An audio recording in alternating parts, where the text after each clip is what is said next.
Salam sejahtera Malaysia, tuan-tuan dan puan-puan. Selamat petang. Hari ini hari raya keberapa ya? Selamat menyambut Hari Raya Aidilfitri untuk seluruh rakyat Malaysia. Tuan-tuan dan puan-puan, sebelum itu, trademark untuk channel ini, denyut nadi suara rakyat bergema di channel ini. Tuan-tuan dan puan-puan yang dihormati sekalian.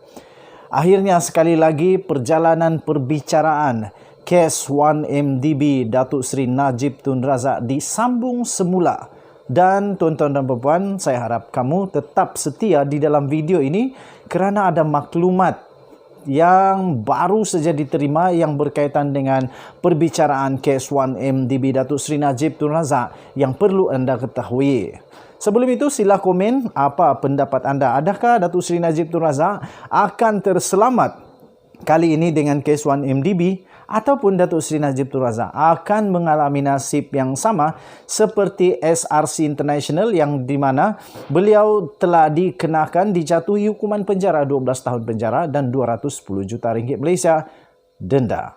Tuan-tuan dan puan-puan, daripada Mahkamah 1MDB, tuan-tuan dan puan-puan, saksi seterusnya iaitu orang kuat di dalam 1MDB, iaitu bekas pengerusi 1MDB sendiri, iaitu Tan Sri Muhammad Bakir Saleh, telah menjadi saksi seterusnya kepada kegiatan yang telah dilakukan oleh Datuk Seri Najib Tun Razak dan juga orang yang dalam buruan sekarang ini, iaitu Jolo. Bagaimana beliau boleh dikaitkan dengan 1MDB? Saya bacakan untuk kamu dokumen yang baru diterima ini. Tuan-tuan dan puan-puan, bertarikh 9 Mei hari ini tahun 2022 telah diterbitkan pada pukul 2 petang sebentar tadi di dhmarkets.com.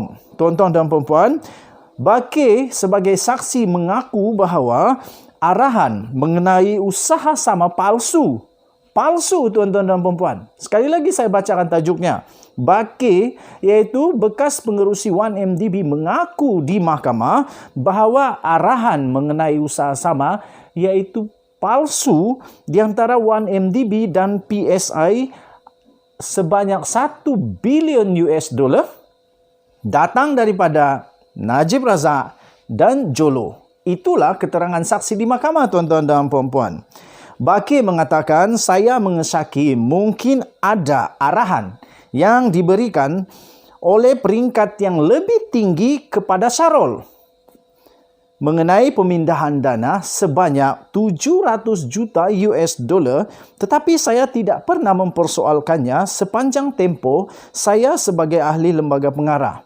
Dengan peringkat yang lebih tinggi, saya maksudkan mungkin Jolo dan Najib, kata bekas pengerusi 1MDB itu. Ingat, beliau adalah bekas pengerusi dan beliau mempunyai kuasa yang tinggi. Dan beliau apabila memberikan keterangan, pasti saja memberikan keterangan yang memang berfakta. Apapun tuan-tuan dan puan-puan, yang pasti keterangan ini dikeluarkan di mahkamah. Bukan dikeluarkan di kedai kopi, di kafe-kafe, di Facebook, di WhatsApp atau di mana-mana. Bukan juga di Twitter, di Instagram, di TikTok, bukan, jauh sekali.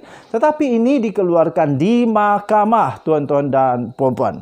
Saya percaya Tan Sri Muhammad Bakir Saleh sebelum mengeluarkan kenyataan ini di mahkamah sebagai saksi, beliau telah membuat perhitungan sebaik-baiknya dan saya percaya ini bukan dibureka-reka, tapi sebenarnya kita pun tak tahu. Tapi yang pasti kalau di mahkamah saya percaya tidak ada yang direka-reka. Tuan-tuan dan puan-puan, bekas pengerusi 1MDB atau One Malaysia Development Berhad, iaitu Tan Sri Muhammad Bakir Saleh berkata, beliau telah mengesyaki pengurusan 1MDB telah memintas lembaga pengarah dan mendengar arahan daripada peringkat lebih tinggi, iaitu bekas Perdana Menteri Malaysia, Datuk Seri Najib Tun Razak, dan juga pembiaya buruan, iaitu Loh Teck Jo atau dikenali sebagai Jolo, yang membawa kepada penyedutan segera sebanyak 700 juta $, kepada Goodstar Limited, sebuah syarikat yang dikaitkan dengan Jolo. Tuan-tuan dan puan-puan, Bakir telah memberi keterangan pada perbicaraan 1MDB Tenuh di mana Najib didakwa atas 4 pertuduhan. 4 pertuduhan salah guna kuasa dalam memperkayakan dirinya dengan dana sebanyak 2.3 bilion ringgit Malaysia, dana daripada 1MDB dan 21 lagi pertuduhan pengubahan wang haram dengan jumlah yang sama sedang menghuraikan peristiwa yang berlaku dalam tahun 2009 di mana 1MDB telah menjalinkan usaha sama atau dikenali sebagai joint venture palsu dengan syarikat Saudi pada tahun itu yang membawa kepada penyedutan dana ini iaitu oleh Jolo. Tuan-tuan dan puan-puan, pada 2009, Najib Razak dan Jolo meminta 1MDB untuk memeterai perjanjian joint venture sebanyak 40/60 dengan Petro Saudi International Limited atau PSI Arab Saudi dengan apa yang disifatkan sebagai inisiatif kerajaan ke kerajaan.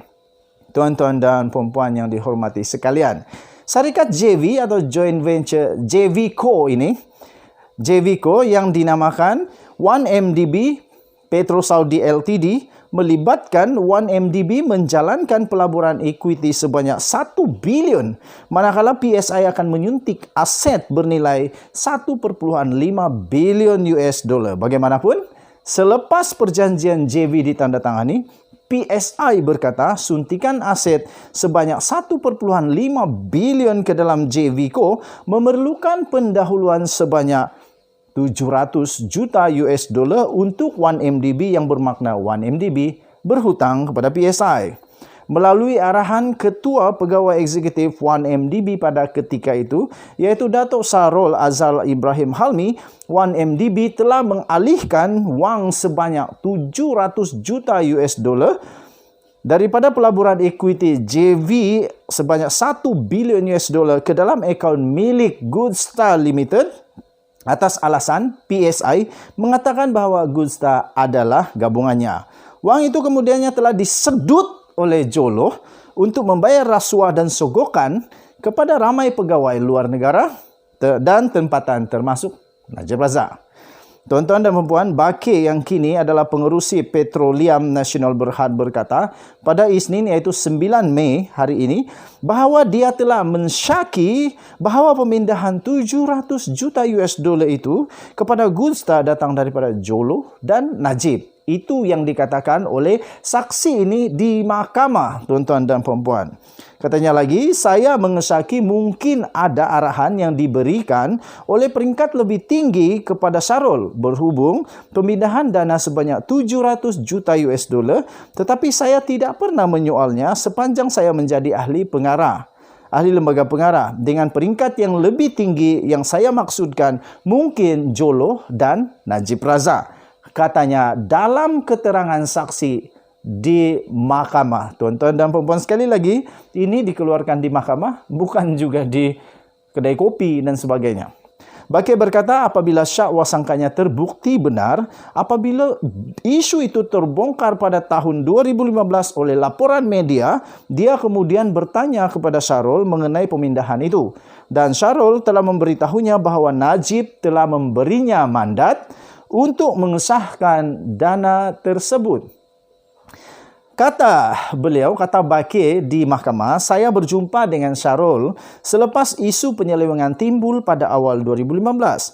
Syarul memberitahu saya dia mendapat mandat daripada Najib untuk memindahkan dana tersebut. Bagaimanapun, Syarul tidak menunjukkan sebarang dokumen kepada saya untuk menyokong apa yang diberitahunya kepada saya. Oleh itu, saya tidak tahu dan tidak melihat sebarang dokumen yang diluluskan atau arahan yang diberikan oleh Najib kepada Syarul atau kepada mana-mana individu dalam 1MDB berhubung pemindahan 700 juta US dollar kepada PSI, katanya. Bakir akhirnya telah meletak jawatan pada Oktober 2009. Beliau memberi keterangan bahawa alasan beliau meletakkan jawatan adalah kerana Syarul dan pengurusan 1MDB tidak mematuhi arahan yang diberikan oleh lembaga pengarah berhubung beberapa perkara. Tuan-tuan dan puan-puan yang dihormati sekalian, panjang lagi artikel ini. Kamu boleh lihat berita yang penuh di theedgemarkets.com. Sila layari di asmarket.com.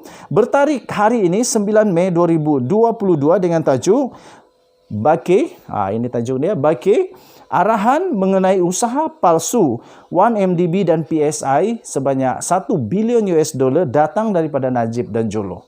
Denyut nadi suara rakyat bergema di channel ini. Sila berikan komen kamu. Kita berdoa semoga keadilan kebenaran dapat ditegakkan. Kalau Najib bersalah, apa boleh buat? Tapi kalau Najib tak bersalah, kita pastikan supaya beliau boleh dibersihkan namanya. Kita jumpa lagi. Selamat Hari Raya daripada channel ini. Saya The Twin TV. Kita jumpa lagi. Bye-bye.